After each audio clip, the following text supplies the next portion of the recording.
السلام عليكم ورحمة الله وبركاته. ازيكم عاملين ايه؟ يا رب تكونوا بخير.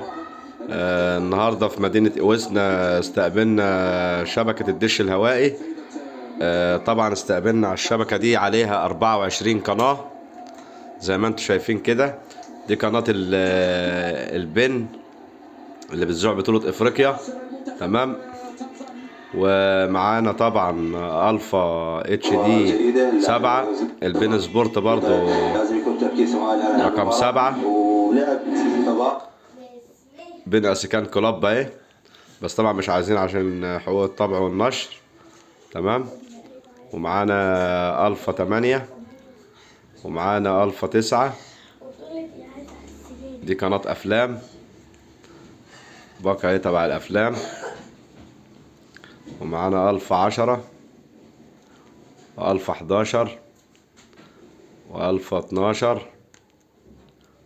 والفا 13، و14، و15، ودي 16، 17. طبعا معانا 24 قناة زي ما احنا شايفين كده. انا بقلب لكم القنوات كلها اهي شغالة بامتياز، وطبعا بإشارة كويسة. طبعا الإشارة بالليل بتعلى توصل تقريبا 86. وادي الفا 24 اهي، وادي 1 دي السعودية، وادي 2 تايم سبورت بتاعتنا اللي هي المصرية، و3 عليها اس اس سي 1 اهي، و4 عليها بين افريكان 1، و5 عليها بين سبورت 1، 6 عليها بين افريكان 2، و7 عليها بين اسيا 2، و8 عليها بين سبورت 7. طبعا القنوات كلها زي ما انتم شايفين كده شغالة بامتياز تام. طبعا كل اللي بتحتاجه عدسة معدلة. تمام.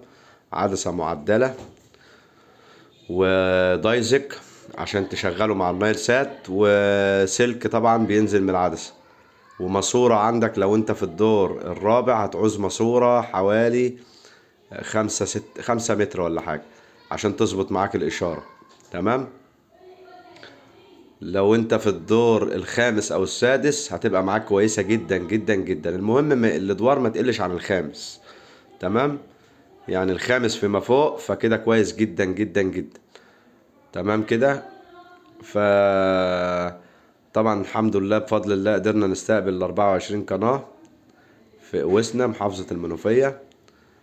لو الفيديو عجبكم ما تنسوش تشتركوا في القناة وتفعلوا زر الجرس.